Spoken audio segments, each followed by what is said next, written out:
বাংলার মুখ্যমন্ত্রী মমতাদি আসার পর মানুষের জীবনে যে দৈনন্দিন যেটা খুব প্রয়োজন শরীরকে ভালো রাখার জন্য সোজা বাংলায় মাংস, দুধ, ডিম।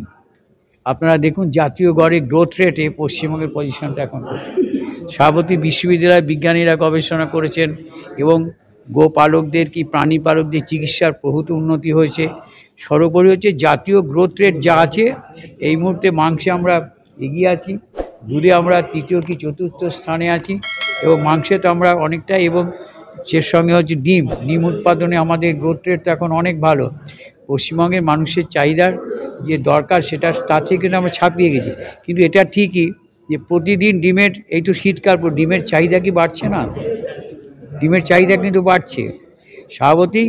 সেটা উন্নতি হতে পেরে বিজ্ঞানীরা যারা আছেন আমাদের বিশ্ববিদ্যালয়ের বিজ্ঞানীরা পরামর্শ যেমন দেন, আর আমাদের বাংলার মুখ্যমন্ত্রীর ঐকান্তিক আগ্রহে তাতে কি হচ্ছে নারী শক্তির, তাদের কর্মসংস্থান, বেকার যুবকদের এই যে ইনসেন্টিভ স্কিম, আজকে অনেক জায়গায় পোলট্রি তো করছে, তার রকম সরকারি সমস্ত সুযোগ সুবিধা দেওয়া হচ্ছে। তো অতএব আজকে যে আমাদের society for animal genetics and breeding যেটা হলো, এটা তো সঠিক কাজে লাগানোর জন্যই এই ধরনের কনভেনশন।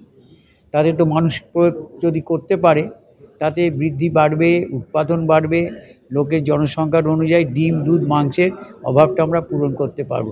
সর্বোপরি কর্মসংস্থান, বিকল্প কর্মসংস্থান, এমপ্লয়মেন্ট নয়। একটা গ্রামের চাষি যেমন চাষ করে, আপনি দেখবেন গ্রামের একটা ক্ষেত মজুর মানুষও কিন্তু 4টে ছাগলও পোষে, 2টো মুরগিও পোষে।